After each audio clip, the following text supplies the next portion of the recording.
What really happened with your host, Mike Rivero. You're listening to the Republic Broadcasting Network, where you'll find out what the Fukushima's going on.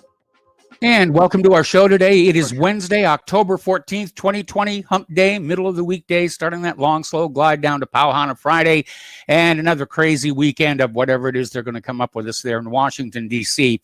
Anyway, we have got a lot to talk about today. We're going to talk about news until we run out of news, at which point we'll open the phone lines, get you on the air with your comments, questions, opinions, and observations. Mike is in our control room, twiddling the dials, keeping us out of trouble, and he'll be handling the phones when you do start calling on in. Now, I have spent a good part of today watching the confirmation hearings for Judge Amy Coney Barrett, and it really is a bit of a circus here. And as far as the Democrats are concerned, it is failing because polls are showing that public support for Judge Barrett is on the rise. And people are very impressed with her. I'm impressed with her. I love the fact that she's a constitutional originalist. And I was watching earlier in the day where a Democrat was trying to get her to say she believed in human-caused global warming. And she came back and said, well, I've read a lot on the subject, but I'm really not competent to say whether it's real or not. And the Democrat kept pushing and saying, no, just tell us if you believe in it. And, of course, if she'd said, I don't believe in it, they would have attacked her for that. But she just came on back and said effectively, I'm paraphrasing, I don't have an opinion. And that was the absolute perfect thing for her to say. Now, yesterday, Hawaii's Senator Crazy Mazie Hirono actually asked Barrett if she had ever committed sexual assault or had disciplinary action or a settlement over such behavior. I mean, this is with Barrett's kids sitting right behind her. It was tasteless. It was tacky. A lot of people wondered, what did Hirono have that she was going to spring on Barrett? But it turns out she didn't have anything. She just, wanted to throw the question out there. And Hirono is now justifying it, saying it's a question she would ask of any nominee to the Supreme Court here. But she is just taking a pummeling online in social media. Now, Texas Senator John Cornyn, this happened yesterday as well, was out there saying, most of us sitting here asking questions, we have multiple notebooks and notes and books and things. And he said, can you hold up what you've been referring to in answering our questions? And trying to conceal the smile, Barrett raised up a blank notepad before the senators. And Cornyn said, is there anything on it? And Barrett said, the letterhead that says United States Senate. Now, I understand that she had that there to take her own notes if Democrats asked an intelligent question, but as it turned out, it was not needed. All right, getting on out to the election here. Apparently, some of the early voting sites are really not well done. We now have reports of a 9-hour wait to vote. Now, in my mind, that tells you there's voter suppression going on, whether it's limiting the number of polling places or limiting the drop-off spots or whatever. When somebody has to wait that long, they're being interfered with somehow. And we know that in times past, elections have been rigged by having lots of polling places open in the favorite party and only a few polling places in areas where the opposition party is strongest. That's a very common voter suppression technique, and it does look like already it's happening here. Getting into the general politics here, Attorney General Barr is sort of wiping the egg off of his face here. Apparently, the probe into the unmasking of General Flynn, including misconduct by Obama officials, has concluded there was no wrongdoing. There will be no criminal charges. Trump, of course, is going to be a little bit upset. Actually, I'm a little upset as well. Now, this isn't the big political corruption. This was a minor technical point, but still in all, it sort of tells us that Barr really, he's not getting into the saddle the way that we would like him to see. But one of the really big pieces of news, this came out of the New York Post, and apparently somebody found an old laptop that had Hunter Biden emails on it. and apparently the laptop was taken into a shop to be repaired and put back in working order. The repair technician at the shop looked at it, saw the emails there from Hunter Biden, and turned it into authorities. And they're seeing all of these emails about the interface with Burisma over in Ukraine. And the smoking gun is that Hunter Biden introduced his father, then Vice President Joe Biden, to a top executive at Burisma less than a year before Biden pressured government officials in Ukraine into firing a prosecutor who was investigating the company. And apparently the Vadim Posharsky, an advisor to the board of Burisma, sent Hunter Biden a letter, saying, thank you for all of that. Now, here's where it gets interesting. The Senate is going to launch a probe into this. They're going to take a look at these emails that are linking Joe Biden to his son's work with Burisma. Now, remember, Joe Biden has already denied it. He said, I have nothing to do with my son's business or personal affairs. I know nothing about any of the stuff. Sort of reminded me of Sergeant Schultz on the old Hogan's Heroes show. I know nothing. I know nothing. Anyway, Senator Ron Johnson, in an interview with Fox News earlier today, the Senate Homeland Security and Governmental Affairs Committee will open an investigation into whether Vice President Joe Biden and his son, Hunter Biden, wielded the elder Biden's influence inappropriately in the business relationship between Hunter Biden and Burisma. Okay, now here's where it gets really interesting. Facebook is trying to squash this story. They're limiting the spread of the New York Post story. They're justifying it by saying, well, it hasn't been vetted by Facebook's fact checkers. Well, I hate to be the one to burst your bubbles, but the fact checkers are not omniscient. They are not omnipotent. Things happen in this world they probably don't know. In fact, I dare the Facebook fact checkers to tell us what Claire is cooking for dinner tonight, and they can't do it, even though Claire is cooking dinner tonight, and I am looking forward to it.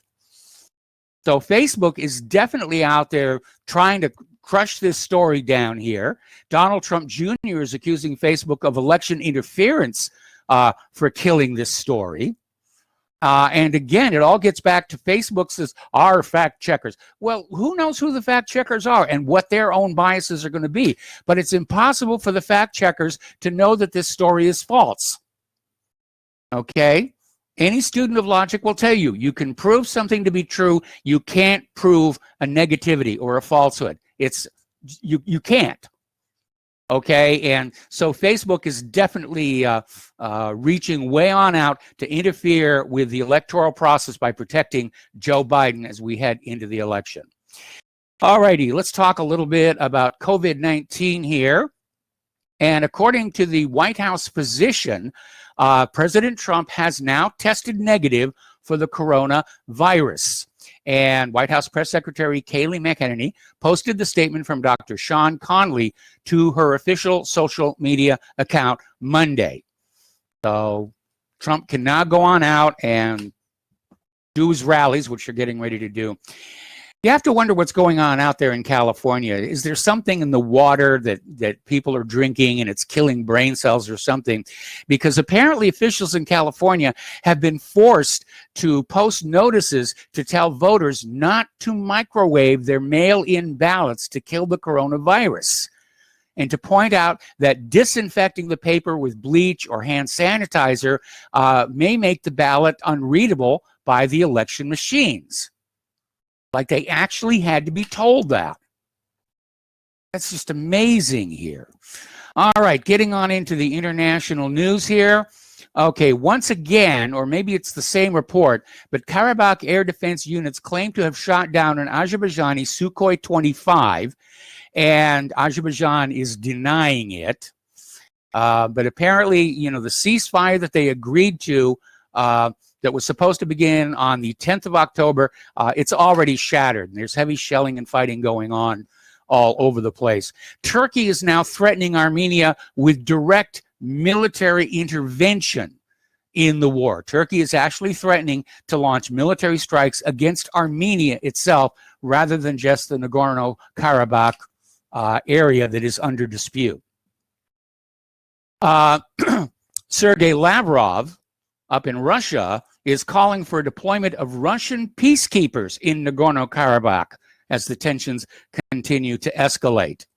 And so Lavrov was saying earlier today, it would be right to put Russian military observers along the line of control in order to ensure a ceasefire. I think it's a good idea. Over in Belarus, the exiled opposition politician Tikhanovskaya has issued an ultimatum to Lukashenko: quit within 2 weeks or face mass unrest. Now, this may be a last desperate, swing at the ball, or it could be a declaration of somebody who has a very strong covert network in Belarus that will kick up the mass unrest. But at dispute, of course, is the rigged election. And all I can say is, looking at how crooked this election is going to be, I just hope we don't see the same sort of unrest here in the United States following November 3rd. We well might. In fact, even with an honest election, it doesn't matter who wins. Some side is not going to like it. And apparently, liberals have already started publishing and distributing a booklet on how to cause chaos and destroy cities should Trump win in November. This is getting really, really serious, and it might be a good time to buy a bulletproof vest. It's going to clash with my jeans, but say again? Anyway, over in Israel, the Israeli occupation army has shut down 3,000 dunams of land right at the start of olive harvest season.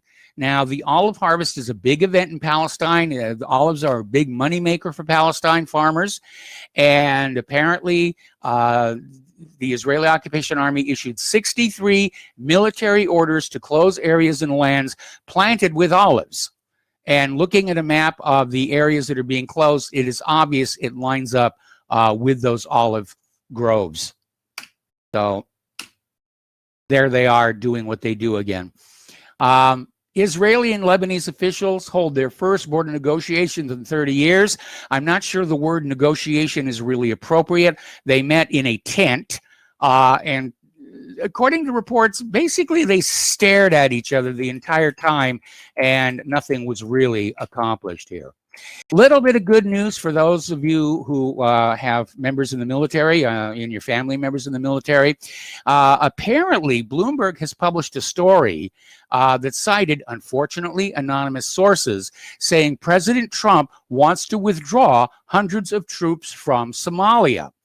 And the sources said the Pentagon has already begun drafting plans for the withdrawal, and discussions have involved Secretary of Defense Esper, National Security Advisor O'Brien, and Joint Chiefs of Staff Chairman General Mark Milley. So we may be seeing some more soldiers come home, along with the ones in Afghanistan. We're going to get some of them back. We're not going to get all of them back. They're going to leave 2,500 in there, but we're going to get some of them back here. And I think that's a very good thing. It's going to be a great Christmas present for some families, I think, here. All righty, the United States and Russia are still having at each other over the extension of the START Treaty, which is the last remaining nuclear arms control treaty between the United States and Russia. And it is coming up on its expiration date.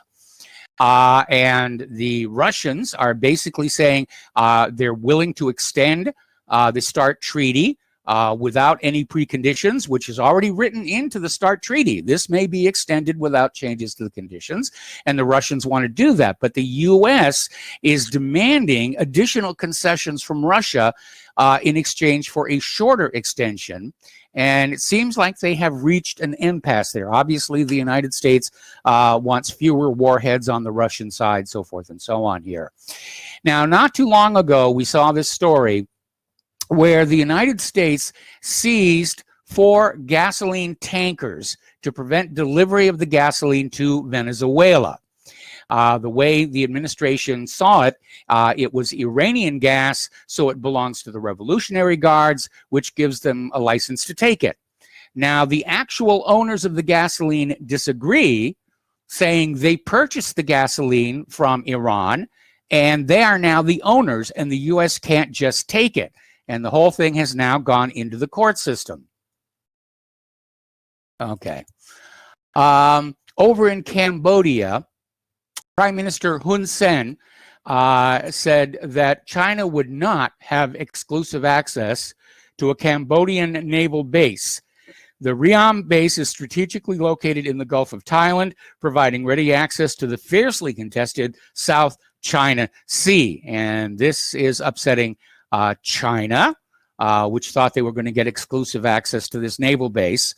But Cambodia is saying no, anybody can put in there, they can refuel, they can load stores, they can enjoy the local culture, if you will, here. A few days ago, North Korea had a huge parade celebrating the 75th anniversary of the current dynasty. And one of the things that was displayed is a new ICBM. And it is a huge one. It is certainly the largest that North Korea has ever built. It may be the largest in the world, but nobody could get down there with a tape measure to confirm that. But they unveiled it. It can hit anywhere in the United States. It is probably capable of multiple independent warheads. It has not yet been flight tested, so we'll see what happens when that comes about here. But Donald Trump is really angry about North Korea's missile parade, like we don't have our own missile parades here in this country. And he's saying, you know, that Kim Jong-un was building weapons while peace talks were going on. Well, let's be realistic here. When Donald Trump was having peace talks with Kim Jong-un, our entire defense industry did not stop. They kept right on rolling along. And so Donald Trump was also building weapons while peace talks were happening.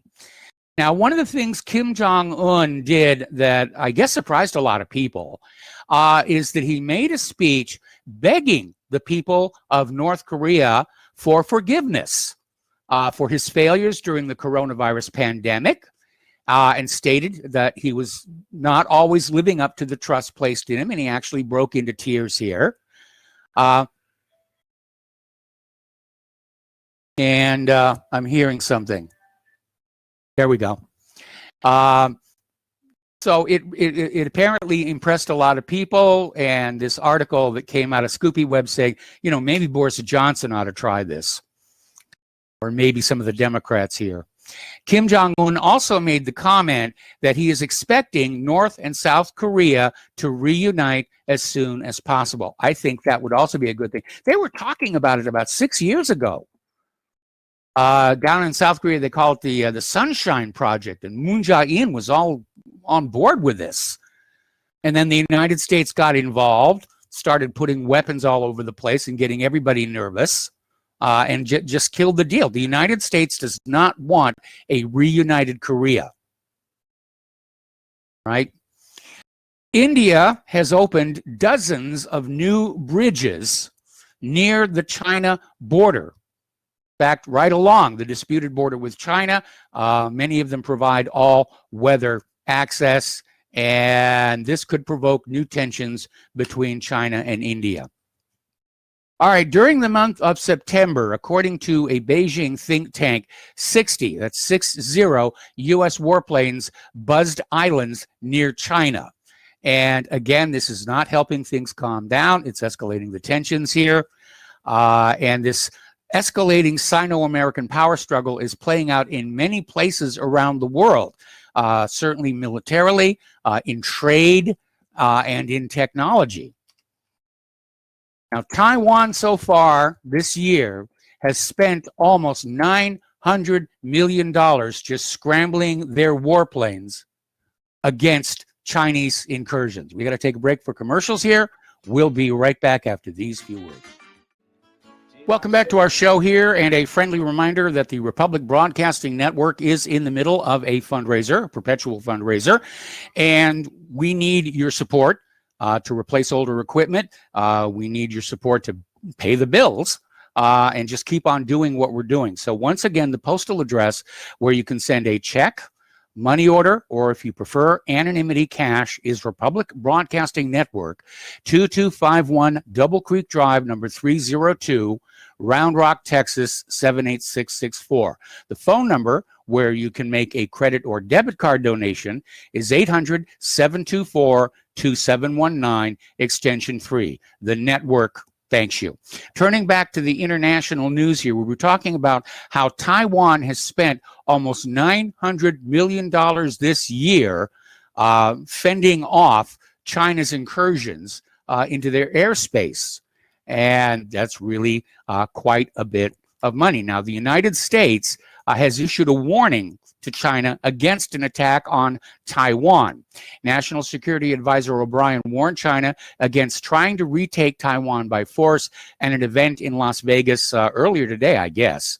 O'Brien explained that amphibious assaults are difficult, said there's a lot of ambiguity around what the U.S. response would be. Now, this story came out a little while ago, but it's very, very telling. Over in Great Britain, Parliament is considering a bill that would give Britain's security services the green light to break the law in pursuit of whatever their mission is. Remember when James Bond had the license to kill? Looks like it's going to become reality. Ian Fleming just saw it coming, I guess, here. And it's titled the Covert Human Intelligence Sources Bill, and its purpose is to authorize conduct by officials and agents that would otherwise constitute criminality. Now, of course, intelligence agencies in Britain, and for that matter here in the United States, routinely break the law anyway, but there's a tacit understanding they're not supposed to, and occasionally some of them will get into trouble. If you go back and study the history of the FBI's COINTELPRO program in the 1960s, virtually everything they did was against the law, but they could get away with it because they're the FBI. All righty. Over in Israel, tens of thousands of Israelis have protested against Prime Minister Netanyahu in over 1,000 socially distanced gatherings throughout the country. This happened over the weekend. This is the fourth time since the government instituted a ban on mass protests as part of the national coronavirus lockdown. Clashes were reported in Tel Aviv between demonstrators and police. Israel's coalition government may be in trouble. The Likud blue and white unity government was created last May after 3 consecutive elections failed to allow either party or its allies to form a majority. And in the months since, there have been all kinds of arguments, fights over the budget, protests related to the corruption charges against Netanyahu have pretty much split the coalition. So senior Likud Party Knesset member and coalition chairman Miki Zohar basically said, maybe it's time to try another election and see if the people have decided which way they want to go. I think a new election would be a disaster for Netanyahu. Good.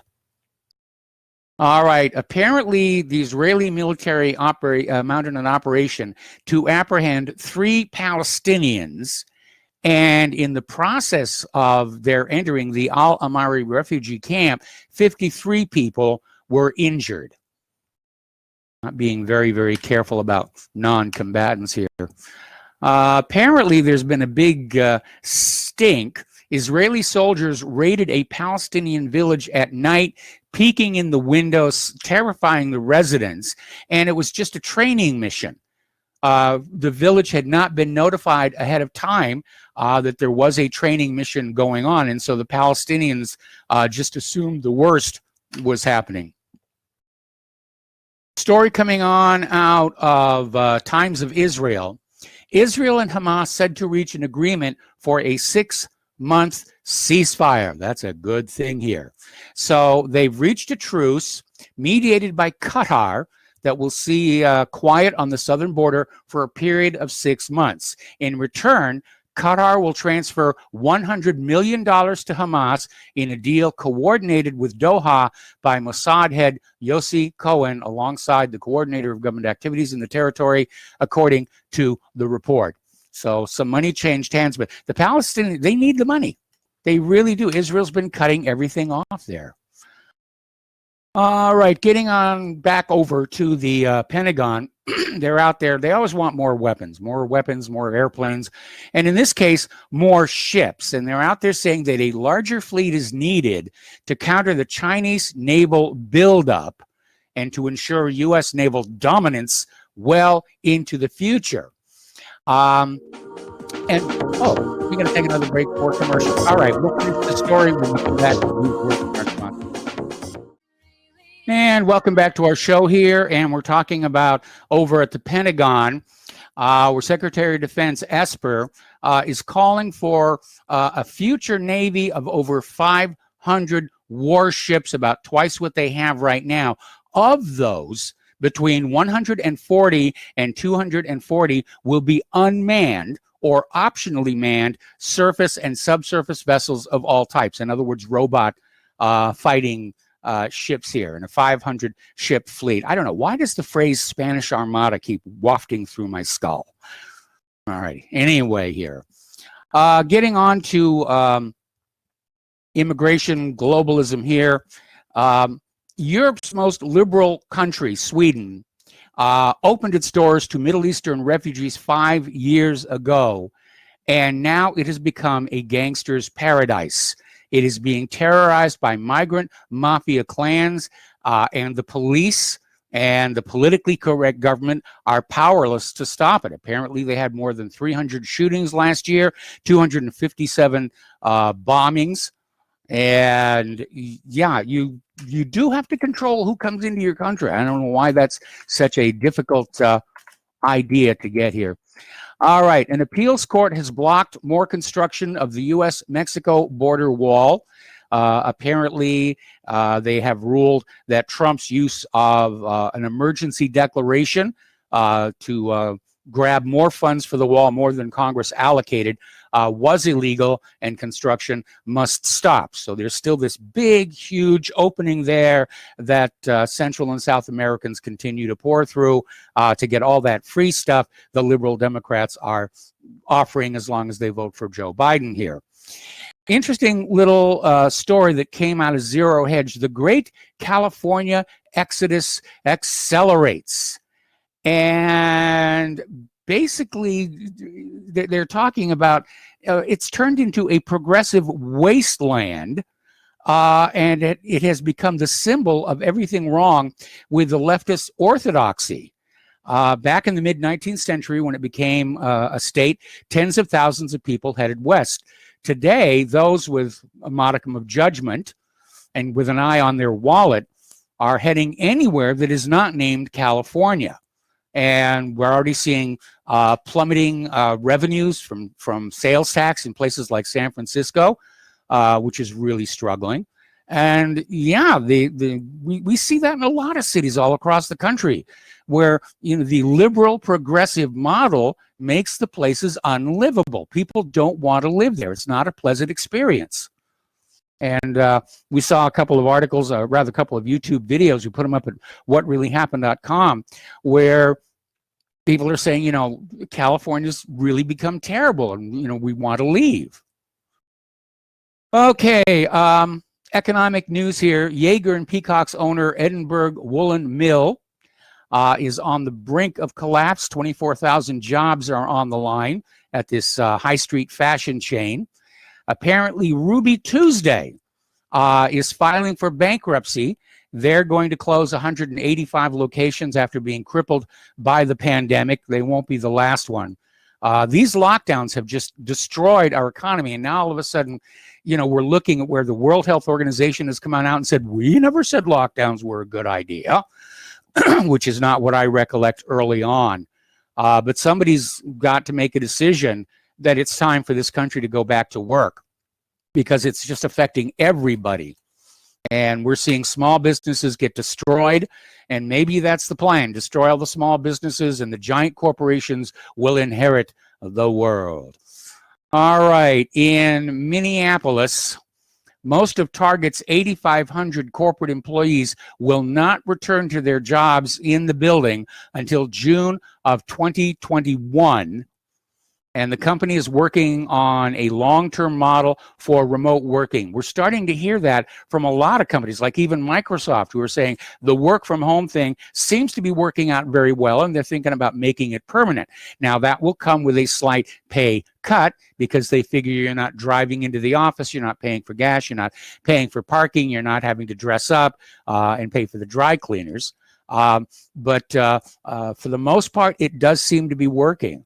And it may be the new model for the American entrepreneur. Okay, a survey, this is from Investment Watch blog, survey finds that 1 out of every 5 Americans could be out of money by election day. And we're certainly hearing that all kinds of places. People are really suffering and they're struggling. And I think this might be a good time for those of you who have not yet decided if you're voting for Trump or Biden to look at the economic ruin the lockdowns have caused and just figure out which of Biden is going to keep the lockdowns in place the longest. I don't need to tell you who that is. You can figure that out for yourself. You're all smart people, or you wouldn't be listening to this radio show. Okay, apparently 840,000 Americans filed for first-time unemployment benefits last week. This is worse than the prediction of 820,000, but slightly better than the week before.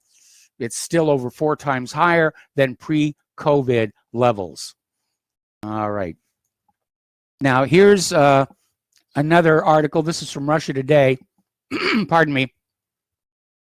It's quoting Peter Schiff as basically saying the drug addicts on Wall Street can't hold out for another 4 weeks without going into stimulus withdrawal. And obviously, by drug addicts, they're talking about money addicts, the money junkies. And Peter Schiff is saying basically, if there is not a new stimulus, we're going to start seeing effects of that. America's food banks are projecting there could be an 8 billion, with a B, meal shortage over the next 12 months. That is very, very ugly. And remember, it's not just COVID. It's not just the economy. Earlier in the year, we had a lot of farmlands destroyed by heavy rains and flooding. A lot of farmlands in California have burned up. You know, I'm getting the feeling that somebody somewhere doesn't like the United States of America. Just call me silly about that here. International tourism has collapsed by 80%, and we're seeing airlines cut back on their routes. Cruise lines are putting some of their ships into mothball, if not sending them to be broken up for scrap. That's happened a couple of times already here. Now, this is a very, very scary story. It's coming out of the Washington Standard here. And it basically is talking about the decision to use eminent domain to seize land from American property owners for a foreign oil pipeline. Now, I think we all understand what eminent domain is supposed to be. The government can take your land for the public interest. And we know that it's been distorted and warped, that people have lost their homes so that a shopping mall could be built there, which would generate more tax revenues. And now in this case, you know, they're talking about using eminent domain to take land from American property owners for an oil pipeline owned by foreign interests. I personally think that is tacky, okay? Now, the job losses from COVID-19 are stripping Americans of health insurance. And by the way, health insurance has been a big, big topic during these confirmation hearings. The Democrats are trying to make this a referendum on Obamacare. But Obamacare had serious, serious problems, and there does need to be something better. Trump promised us a better health care plan, but he has not actually shared that just yet. Anyway, during this loss of health insurance, diabetics are turning to an insulin-sharing underground.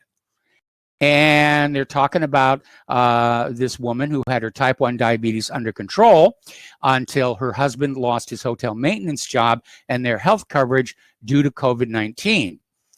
And of course, insulin, if you don't have insurance, goes anywhere from $125 to $450 per vial.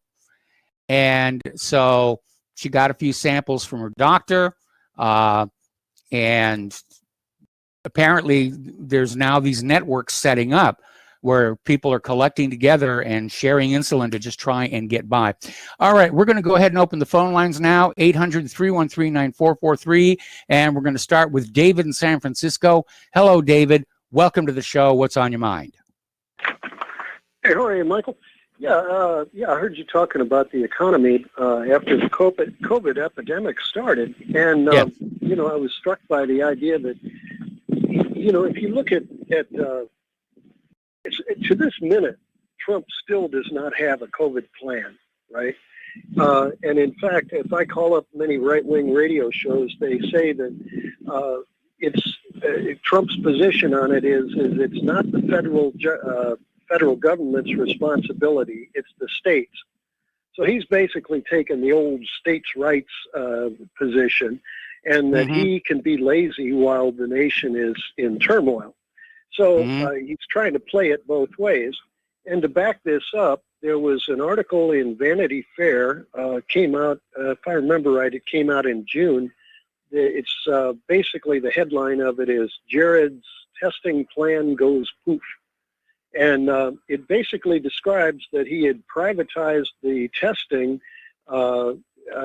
He had basically tried to cash in on the tests. Yes. And if you remember when the World Health Organization discovered the COVID in China, their tests were 7 cents a piece. Yes. 7 cents.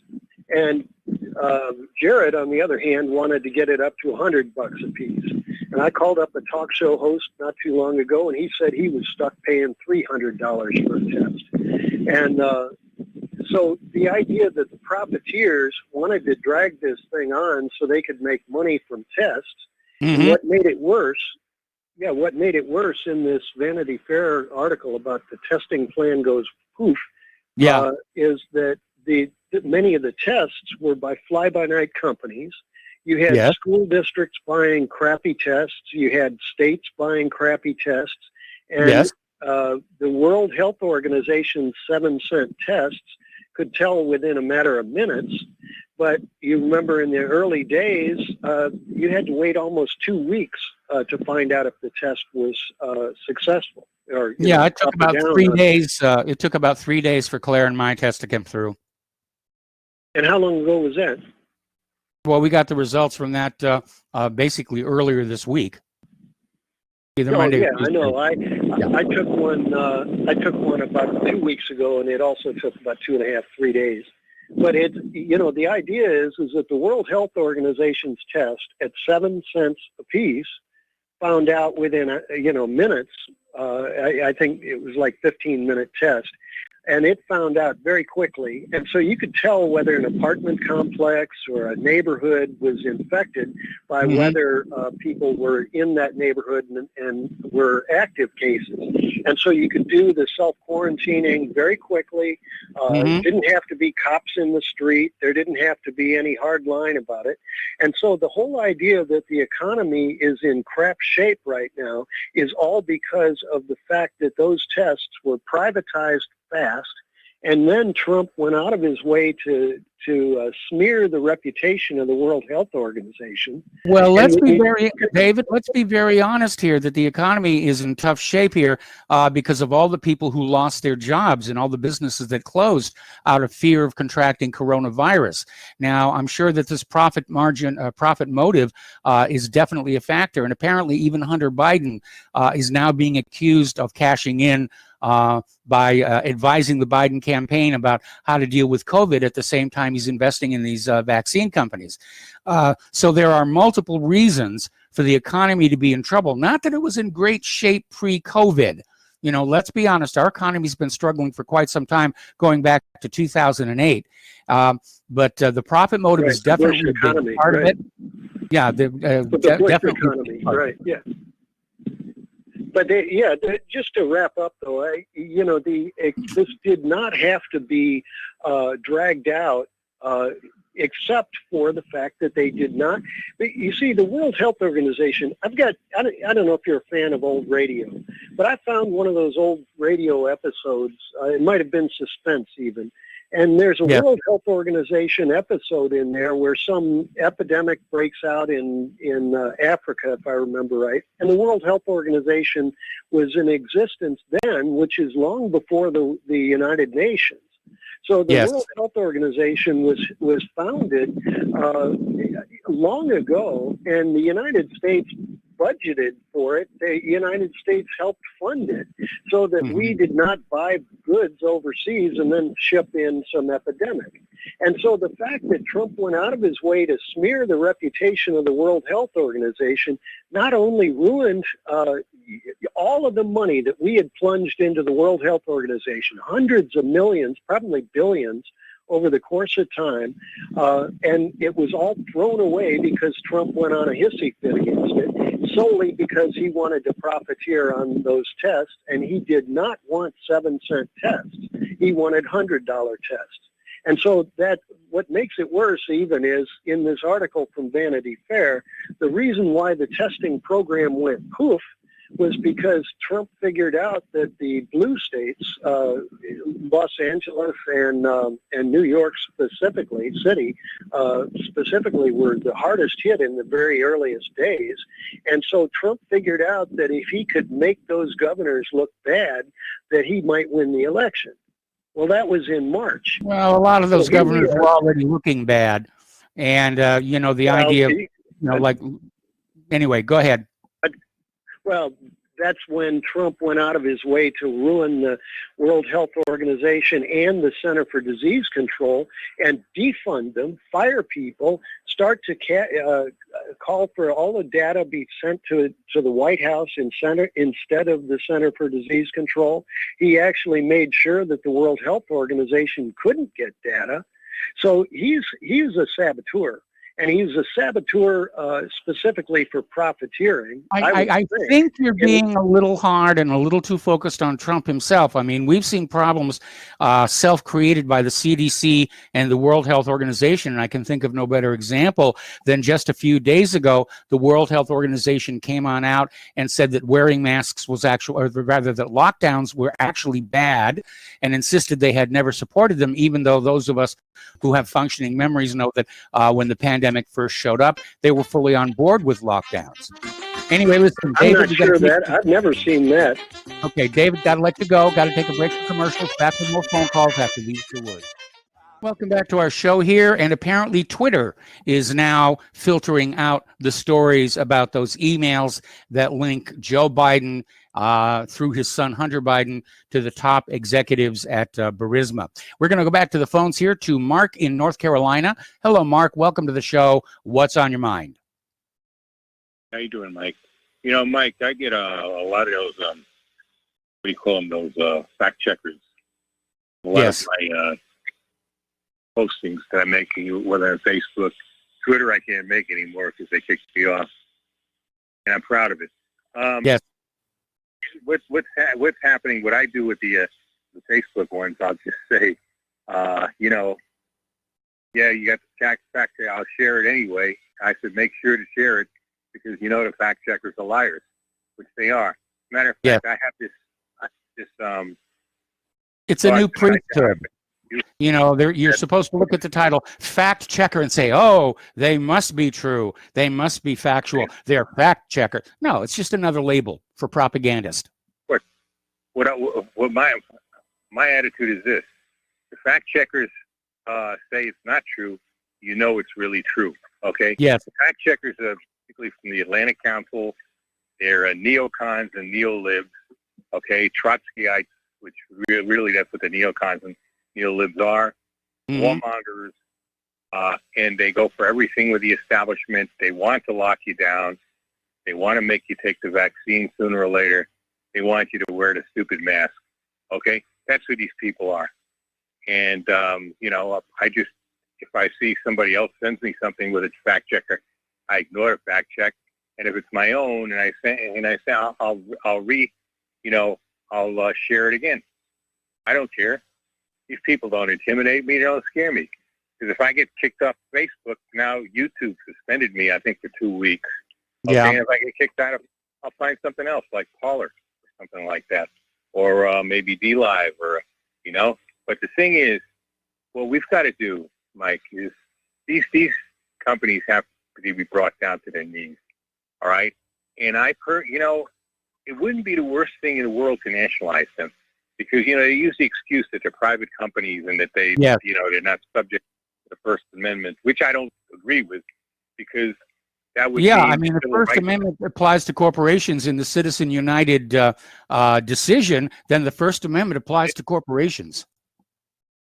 Yeah, and if you look at the Civil Rights Act of '64, it basically said you can not only, states cannot deprive people of their civil rights, which is really the constitutional rights, but private business can't either. So there was that did away with the segregated lunch counters, segregated bathrooms, and all this other nonsense that they used to have. Okay, so they don't have this for a bunch of nonsense. But if they insist that they do, nationalize them. I have no problem with that, Mike. Like I've told you before, I'm unlike some of your other listeners and callers. I don't look at socialism as a four-letter word. Okay, there's some things about it that's good, some that aren't, and I think we should also federalize our oil and other resources. Okay, well, Mark, I got to let you go. We got to take a break for station identification. More phone calls when we come back. Welcome back to our show. Hour number 2. The phone lines are open, 800-313-9443, and we're going to go to Dan in Washington. Hello, Dan. Welcome to the show. What's on your mind today? Hey, Mike. Thanks for taking the call. I just noticed you don't say aloha anymore, huh? I forgot about that. You moved. Well, it still slips out every once in a while, because you can take the boy out of Hawaii, but you can't take the Hawaii out of the boy. Yeah, I was going to say, it sounded a lot happier saying aloha. But, yeah, I was a lot happier saying aloha. It was colorful. It was exotic, and now, I'm out here going, howdy. Right? The code. Well, me personally, I got a flat tire in Idaho, and okay. the whole city was out of Bridgestone tires. There's a shortage. I'm like, what do you mean? Go to the shop and I just thought, and they said because of COVID, they're waiting. Yeah. And I thought most of them were made in America, but that could really affect the supply chain. I was thinking, and it's already like happening. It's already happening. Yeah, We've noticed at our local market, a lot of empty spaces on the shelves now. Yeah, my friend, and because I've been wanting to buy a motorcycle forever, but my friend, his motorcycle shop went out of business because they can't get motorcycles. So just a lot of impacts. You go by your local motorcycle shop and talk to them. I mean, they got all these motorcycles, I guess, sitting on the ship, from Japan and stuff. And so, yeah, that's just my personal experience. And I think a wild card in the election is going to be they didn't extend the unemployment additional money. And there's a lot of people that aren't that political, but once you take that off, it's going to really make them mad. And I don't agree with, both parties went along with these lockdowns and these stupid things. So if they don't want the economy to crash, they should have extended that. I'm not sure why they didn't, except I think maybe they were hoping the pandemic would be over. But, they're definitely caught between a rock and a hard place, between the so-called second wave, which people are still debating if that's real or not, and how much longer they can keep up this face mask, social distancing, businesses being closed before our economy really does crash. And frankly, the numbers right now look like we're in a full-blown depression. I agree. I think that extra little stimulus was keeping everyone kind of happy, but you take that away, and there's just going to be millions of people. It's just going to be a chain reaction, and it does make me sick that these corporations. I saw some report like $4 trillion or something float up to the top, And these rules are designed to do that. It's just sick. I know a girl, her grandma died, and they couldn't even go to a funeral, but Yeah. you can go to Home Depot, and so it's pretty tragic. So I guess we'll find out, but Well, we will. I mean, they're trying to get a new stimulus plan through Congress, but Nancy Pelosi is basically just blocking it until she gets lots of trillions of dollars to prop up all these Democratic cities that have run themselves into the ground. And the Republicans are saying, no, the stimulus should go to help the American people who've been harmed by the COVID-19 economy. And so Pelosi's just going to stand there and, she's going to muck it up for everybody else. Yeah, and I think that I heard one guy, not on this show, but a cab driver was complaining and said, "Oh, we shouldn't give people this money." And it's like, well, if your company's shut down, not due to your fault, it's actually going to help the consumer economy bounce back to give all these minimum wage workers and stuff even a little extra, and then it would bounce back a lot faster versus having all these problems of people getting evicted. And well, I think the stimulus, I think the stimulus should go on out there, but I don't think it's going to bounce back the economy anytime quickly. I think it's really been kneecapped, and it's going to be a very, very long time before we get back to a healthy economy. We're talking about all the time it's going to take to start up all new businesses to replace the ones that have gone away and are not coming back. It's going to take a long while to return to full employment, or at least as close as we used to be. And it's just not going to be easy to do, even with tons and tons of instantly created cash. Yeah, I agree. And what makes me more mad is I think they're just going to ignore it. I think it's going to completely implode, and within a month or two, they'll say, "Oh, the unemployment rate's down to 5%. And the stock market's doing great," and that's going to be it. It just I think they will ignore it, kind of like under Obama. They make up phony unemployment numbers, and yeah, but the people aren't believing the phony numbers anymore.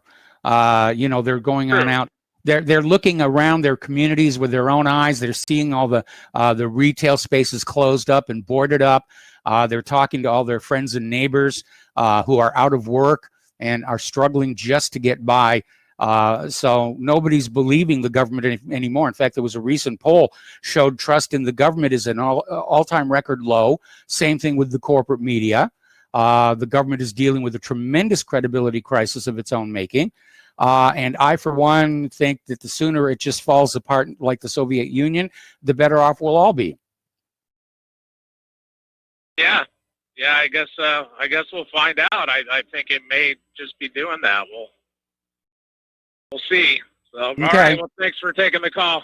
Have a good day. All right, you got it. Thanks for the phone call. We're going to switch over to Steve in West Virginia.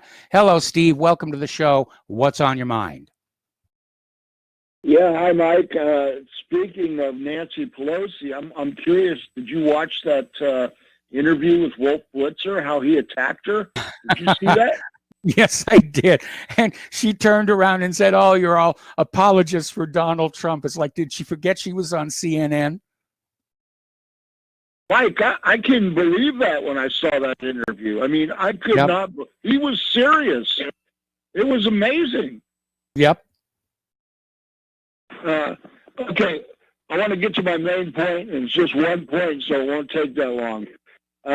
Whitney Webb was on Tom Luongo, his YouTube channel this morning, and boy, did she drop some bombs. And what she's saying is, she said that they know that COVID is not working. It's the people are getting tired of it, and they don't believe it, and they're getting tired of it.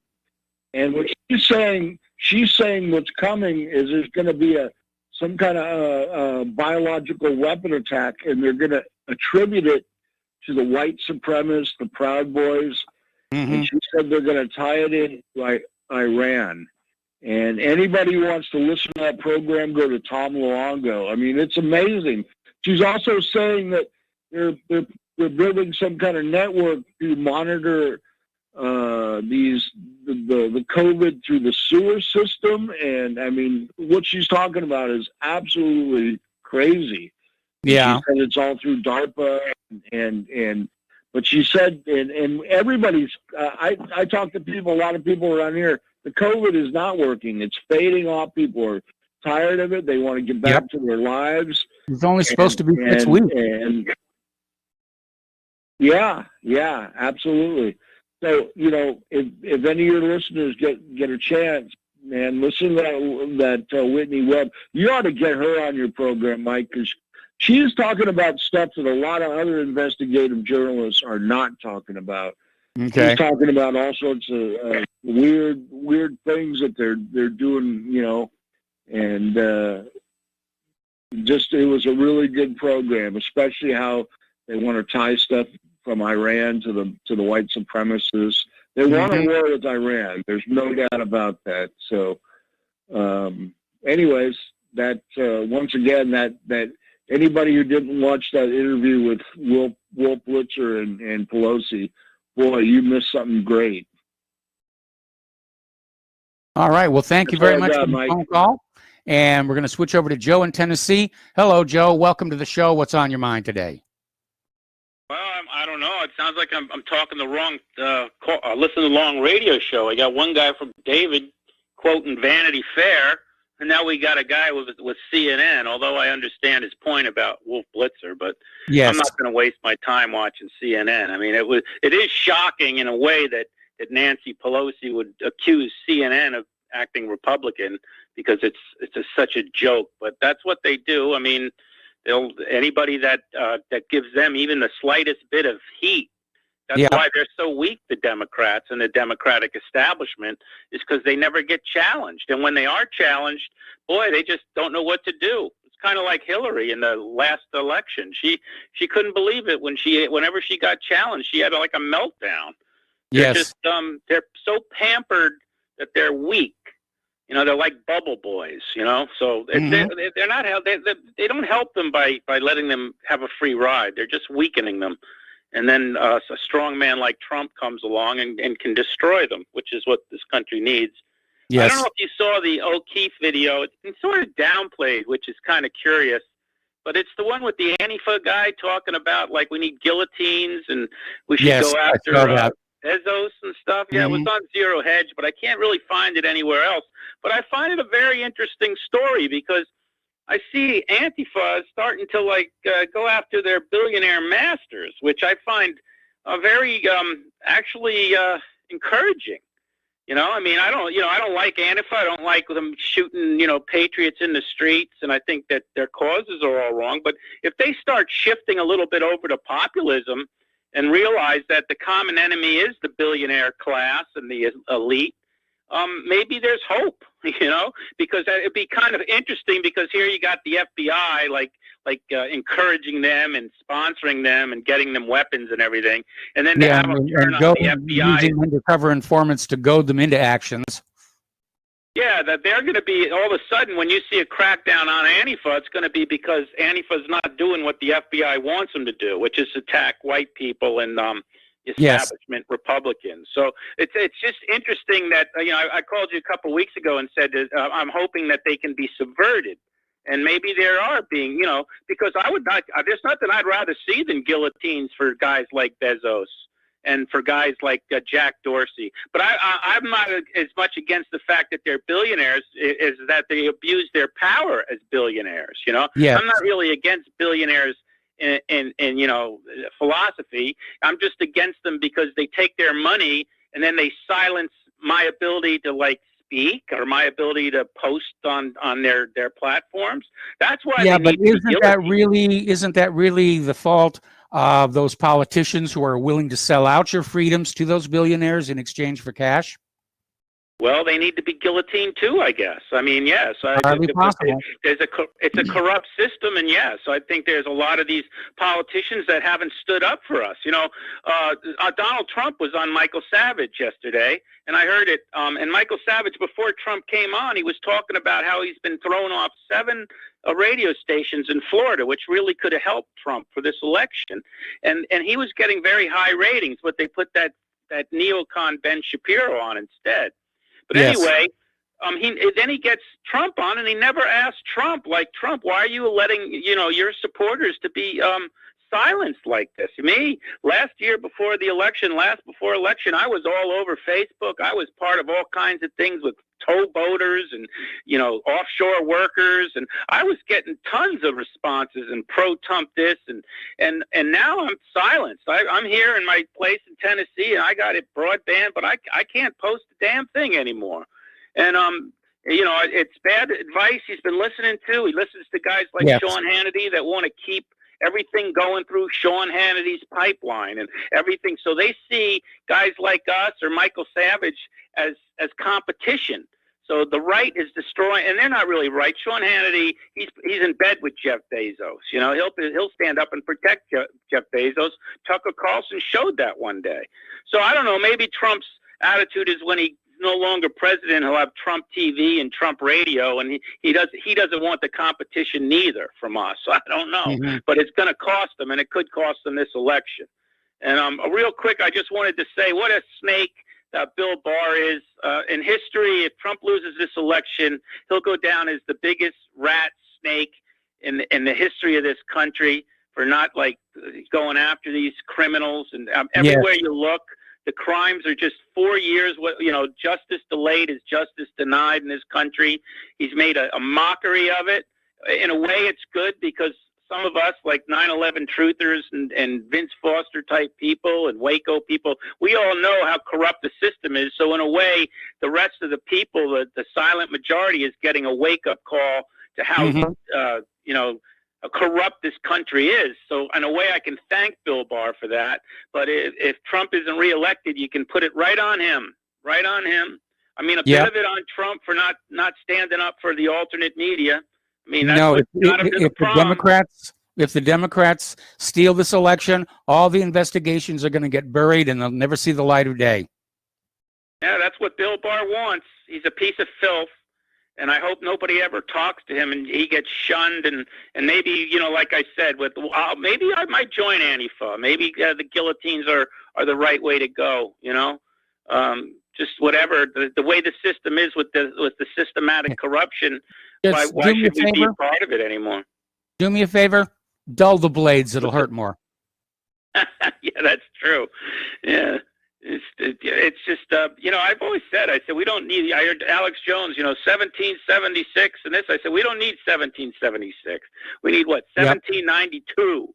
We need guillotines. We need that kind of revolution in this country because the elite have destroyed this country. They've turned against their own country, the elite in this country, whether it's the political class, the business class, the rich people, they all really need to go. They've declared war on white people, on Christian culture, on our patriots, on our history.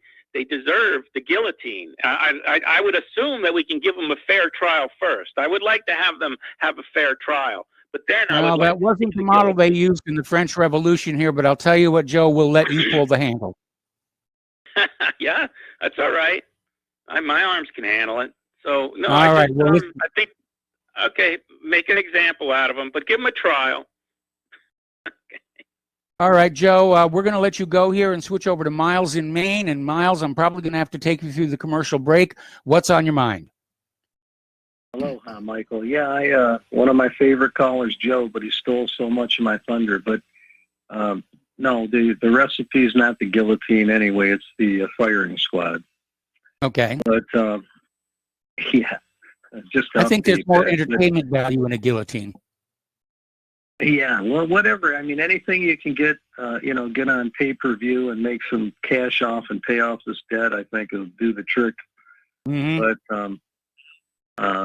it's just really interesting. I mean, I look at this economy and Walmart gave Black Lives Matter $100 million. I mean, imagine if they gave every family in America $250,000, and imagine how many products Walmart would sell. True. And not only help out this nation, but help out their own workers, help out everybody. And what a statement it would make is like, wow, what an American company, Walmart. But we're not getting that. We're getting, we're getting Walmart that's putting on oh God, my God, what is that? That stunt they just pulled off with the? It was the emergency situation. They had all the Walmarts. I can't think of it right now. Well, But where they were using the local Walmart has taken down a lot of the, go this way, go that way stickers in the store. You still have to wear a mask to shop there. Prior to that, Michael, they were using them for that project. God, I can't think of what the name of it was, and they were closing them down and letting them come in, and the government was operating them for detention facilities and such. I remember reading about that. Yeah, I forget the name of it, but anyway, Walmart could play such a role if they wanted to give every family $250,000, and wow, talk about stimulating the economy. Mm-hmm. I heard an interesting comment from Mark, and I've shared that thought. I mean, okay, Miles, and I'll hold on. I got to put you on hold. Don't hang up. We'll come right back to you after these words from our sponsors. Welcome back to our show here. We're talking with Miles in Maine. And Miles, if you could just start up again where you left off. Yeah, and so, to agree with Joe, it's fascinating. I mean, to sit there and cite Vanity Fair is like writing your doctoral thesis and citing Wikipedia. I mean, it's good analogy. It's outrageous. I mean, it's just ridiculous. Oh, yeah, this is what Trump said. This is what he meant. He meant this. It's just crazy. So, I mean, really, we need to we need to fact check and temper some of this stuff. And then, I got to share the thought with Mark there from North Carolina, and I have shared that thought. I mean, socialism's something we don't want. It's so bad, it's so evil, and everything like that, right? But Chavez, who they claim was a socialist, right? He nationalized everything, and the money went. The people were crazy about Chavez there. Now, I don't know what all went on, but he really spent the nation's money on the nation's people, and the other nations of the world, like the United States, figured that was going to give their populations uppity ideas. So they didn't want that bad example sticking around. Exactly, Michael. And Chavez, from what I understand, spent it mostly on health care for the people.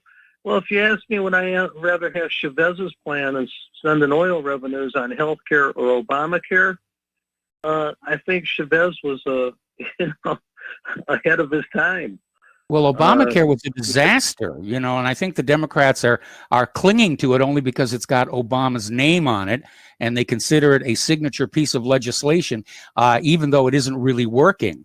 And yes, there have been a few success stories, which they're highlighting with their little pathetic posters and so forth. But for most people, health premiums went up, deductibles went up, and it did not work out well for the American people, but it was never intended to.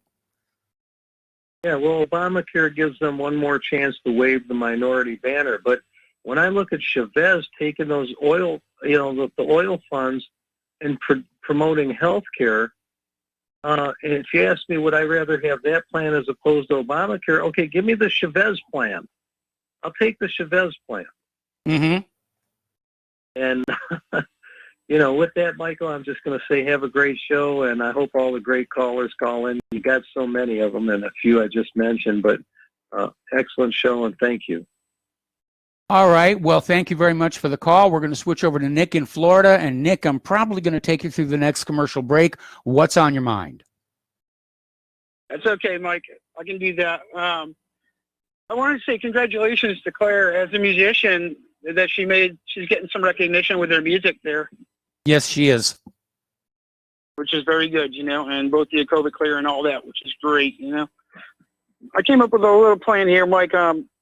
But first, I just wanted to talk about how the Democrats tend to usurp people like Kennedy. I heard another reference in the debates the other night of how Biden will be the second Catholic president if he's elected. Like, that's some big deal. And Kamala's almost out of breath at the same time. She just sounds kind of like a sellout, And you remember the Clintons did that, too, compared him to JFK. Yeah, what a joke, huh? So, since we can't have Eddie Van Halen and Valerie Bertinelli for president, I think we got to get Tulsi Gabbard in there with somebody, maybe Tom Daschle or somebody. I wanted Tulsi Gabbard. I really did. Yeah, buddy. I mean, what a class act, and yeah, so that's pretty wonderful. I come up with a little plan here for straightening some of this mess out. I think we're at a tipping point. I think we're actually winning now, and it's very encouraging. Yes. But I'm at the end of my life now, 55, and it's just been. Oh, 55, you're a kid.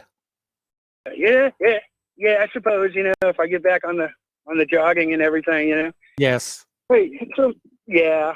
So like you're great. Okay. I think we should allocate $150 million, and we should restrain the gun rights of all the Congress, all the federal government for 7 days. Mm-hmm. There's no firearms. Can't transport, can't store, can't load, can't unload. None of it. And so that'll give us time to go around to the states and start getting some of these bad apples out of there, because they really have just wrecked so much, And then we can get on the county and local governments from there. And then we'll take another $20 million or something to restore the rights of all the accused, convicted people that have been burned by testimony of one cop or one crooked DA or something, because now the economy in such trouble. Now this is life and death, and they're sitting there with no way to protect themselves. And it's really a crying shame. And I would be pissed, if I was everybody else out there. And what we can do is we can have the fire department just come in and squeegee the whole mess off. And since they're doing their job, and then we'll have some vodka drinking Cossacks on horseback supervise the whole operation like they did in Dresden. Okay. All right. I wanted to make a point here about. Okay, well, hold that point. Hold that point, Nick. This is the commercial break. Stay on the line. I'm going to come right back to you after these words from our sponsors. Welcome back to our show here. We're still talking with Nick in Florida, and you had one more point you wanted to make. Yeah, Mike. It's good to see a little bit of movement with the Snowden case and the Assange case. It's another kudos to Tulsi Gabbard again. So, hopefully Assange makes it. I understand he's been put through the ringer pretty good, And I got a bone to pick with Tom there in Florida. Well, Tom there, I think he's holding back, I think he's got a lot more information that he's not letting out there, So maybe, hey, Mike, how many establishment Democrats does it take to change a light bulb? Only one, but the light bulb really has to want to change. Pretty close, Mike. Pretty close. None. Zero. We'll just let the next generation do it. Oh, okay. That's a good one. I like your answer better. Okay, Mike. Trump and Pence talking about law and order. It's like, come on. Law and order. It's been a long time since we've had that in America. Much as I like the guy as a man and everything, it's like we're going to need some more proof before we're going to believe anything about law and order around these parts, Mike, thanks for taking my call. Okay, you got it here, and thank you for the call. We're going to switch over to David in Boston. Hello, David. Welcome to the show. What's on your mind? Hi, Mike. Mike, can you hear me okay? I hear you just fine. What's on your mind?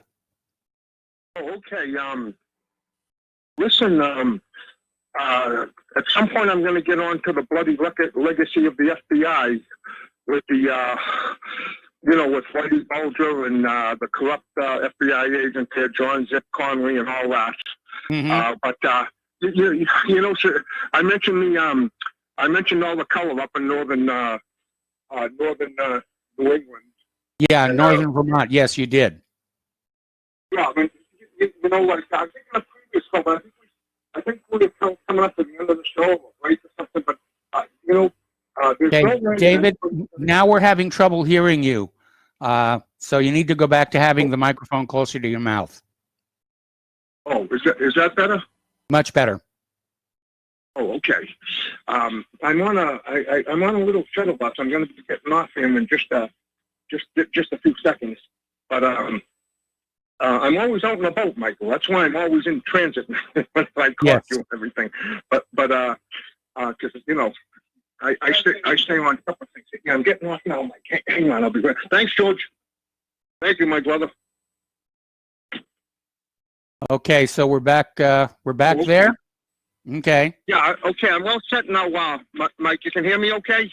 I can hear you okay. You're on the air. Oh, okay. Listen, I talked about the color, the proof of the color revolution with all the color up in northern New England. But, Mike, there's no way that anybody's going to convince me that this is just a coincidence, that just when we're having a color revolution, that everybody except white people are people of color. You know, in my life, they started, when I was a kid, they were colored people. I think then they became Afro-Americans. And then after that, I think African-Americans, and then Black Americans. And I don't even think it's the Black leadership that's changing their label. I think it's, you know, those deep state Zionists, those Judeo-anti-Christians that keep, you know, because they just use the blacks against white people. So I think they're the ones behind all these name changes. But where I'm going with this, Mike, is it's actually diabolical genius. That this is how, you know, it's not just the black folks that are people of color.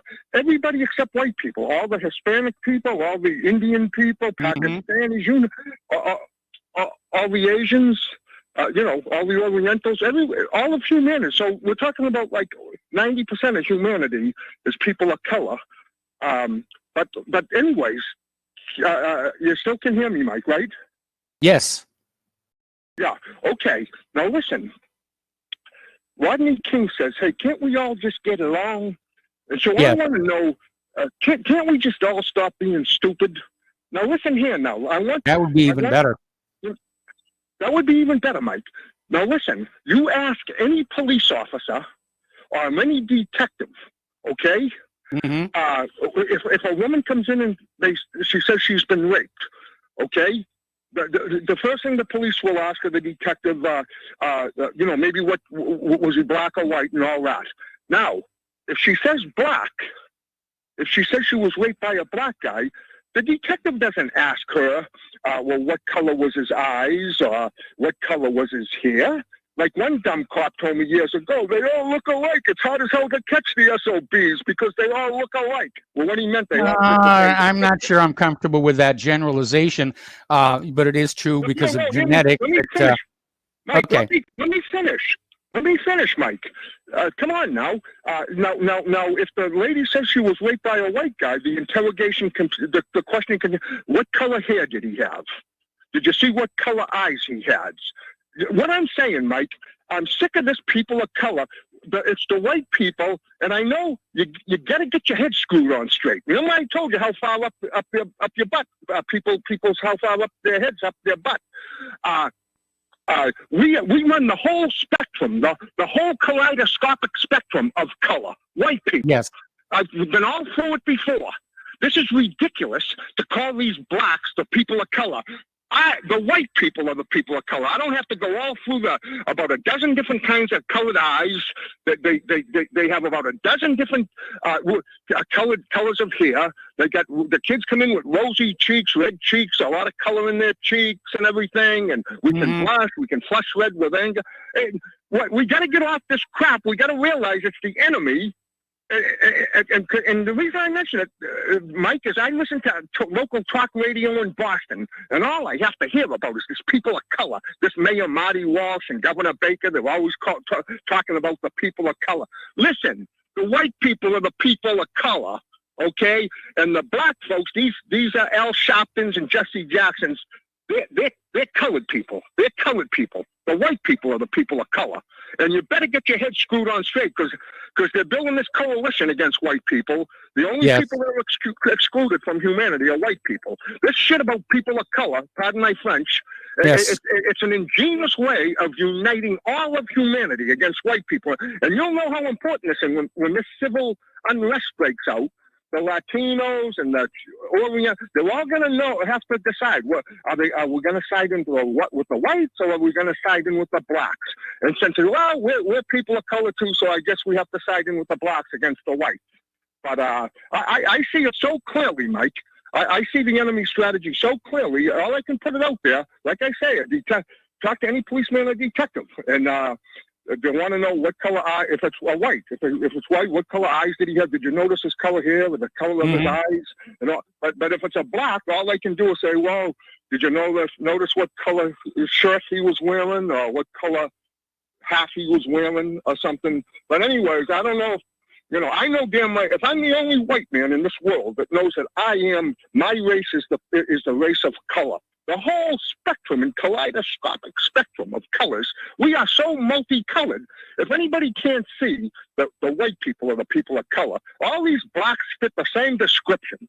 It's ridiculous to call them the people of color. So I'm going to get out. You either get it or you don't get it. You either get your head out your butt or you keep your head so far up your butt, after you have a bowel movement, you have to wipe your lips. Okay? Now get off, Mike. That's getting a little gross there, David.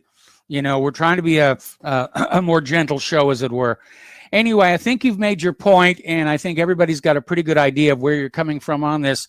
So we're going to let you go. Thank you for the phone call, and we're going to switch over to Ken in New York. Hello, Ken. Welcome to the show. What's on your mind? We've heard that story about the insulin price being too high before, haven't we? Yes, we have. Several times. I wonder why it keeps coming up, because I can't believe that New York is the only place where you can go to a Walmart without a script and buy a bottle for $24.80. The only requirement is they ask you which one you want, which is not unreasonable. They want to make sure you know what you're doing. Yes. And then, like a good drug addict, you can buy yourself 10 syringes for about $3. Mm-hmm. It's more expensive, but there's really, you could go to several Walmarts and just buy them for cash. There's no questions asked. And the insulin comes from Novo Nordisk. Okay. Now, when I first started, I've been using this for about 2 years now. I've actually dropped my usage down. I got, eating a little better, and, there is a money motivation there because the insurance programs will not cover it. You have to spend at least $900 with Walmart before they'll start covering any part of it. Meanwhile, you're paying every month a service fee to have the medical program. And I don't understand it. I would like to hear from somebody else if anybody knows in any other states where this is going on, because it's probably going on in all states. It comes from Denmark. It is Novo Nordisk. There's a slight difference in the formulation, but the only thing that I can see, and I've argued this with my endocrinologist, I said, why do I got to have Eli Lilly? And then I smiled at him. I said, you're not invested in it, are you? You don't like that too much. I can imagine. And I think Anything they else? all are. Yeah. Certainly. Certainly. I mean, doctors push product, and they're going to push the product that they're financially connected to. Our dentist pushed a specific insurance program that he was obviously tied in with, because we didn't even get home before our email box was filled up with all kinds of ads here. All right, so Ken, we're getting short on time, and I got a lot of callers. Sure. We're going to let you go and switch over to Bruce in Texas. Hello, Bruce. Welcome to the show. What's on your mind? Hey, Mike. Hey, real quick, one question. You ever notice, I was looking for shoe polish. And polish and Polish, is that spelled the same way? They're spelled the same way, but they're pronounced differently based on the context. And unfortunately, English, which has sort of been spliced together from several other languages throughout history, has a lot of things like that that are spelled the same but pronounced differently depending on the context. Actually, English is actually a very difficult language to learn compared to others.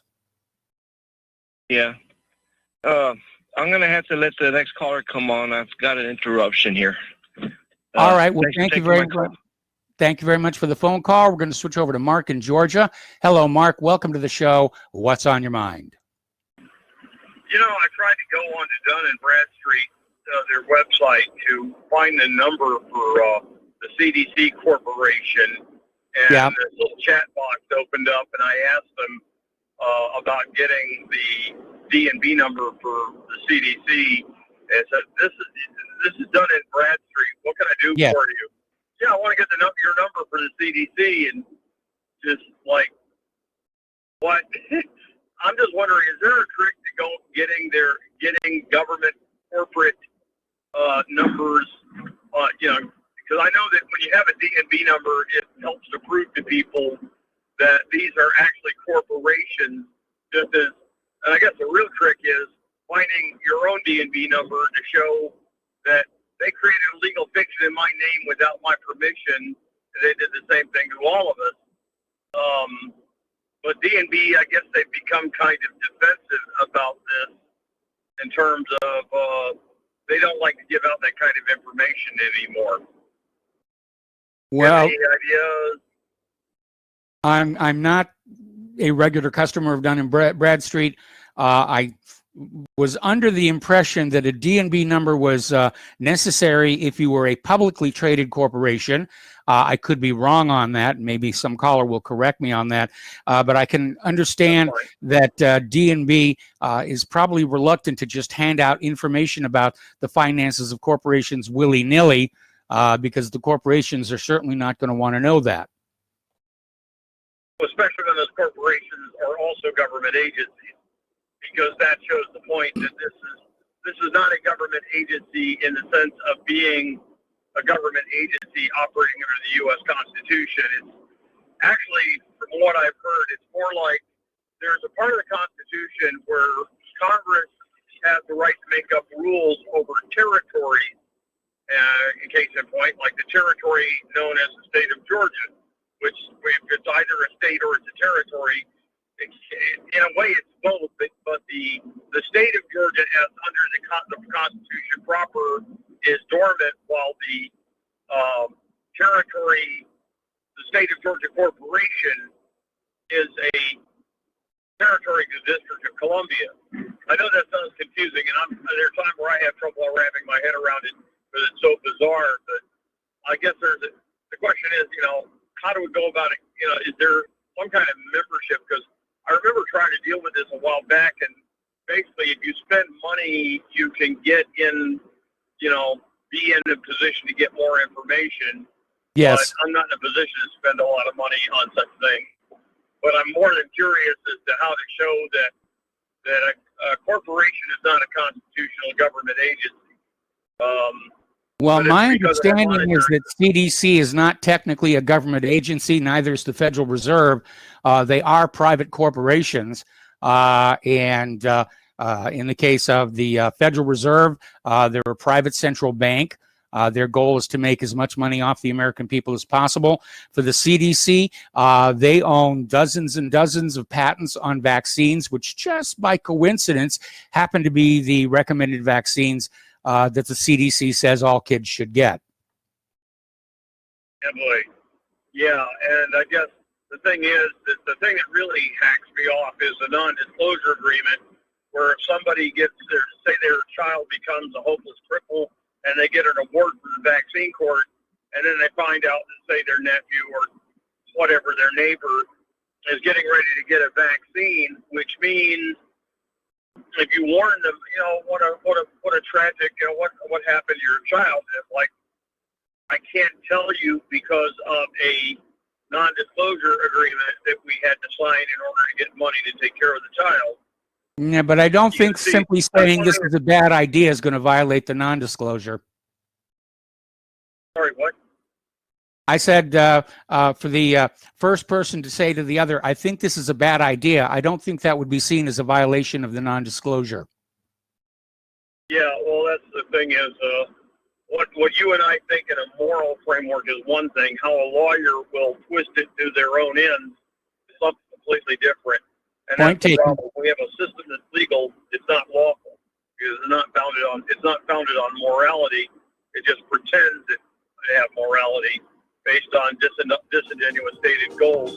And that's what people need to be aware of. That if people understood how deception operates, they wouldn't fall for it anymore. Right? All right. Well, Mark, I got to let you go. We got to take a break for commercials. We got another caller waiting on the line. We'll be back after these few words. And welcome back to our show. Last segment of our program today. And Fox News just ran the story about how Facebook and Twitter are trying to block the New York Post story about Joe and Hunter Biden and Burisma and the emails that link them all together. And I think the implication here by Facebook and Twitter is that the New York Post is lying. in which case I would suggest the New York Post sue for libel. All right, we're going to go back to the phones. Peter in Los Angeles. Hello, Peter. Welcome to the show. What's on your mind? Yeah, hi, Mike. I was just talking the other day about how popular culture sets mores and standards and so on and so forth. And it occurred to me as I was watching television today that I've got Spectrum television. Yes. Every channel you can imagine. I don't even remember what the name of this is, but there are a couple of channels that are full-time devoted to digging up people to sue the Boy Scouts.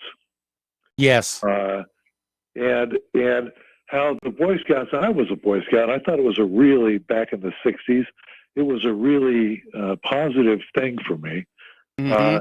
But the demise of the Boy Scout came with the same people, at the hands of the same people who brought us gay marriage and transgenderism and all that stuff. And, any bathroom will do, and you can claim yourself to be a woman or a man or whatever you want to be.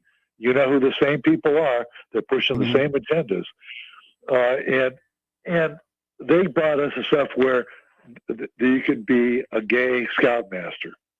Yes. And they forced that. I remember that fight.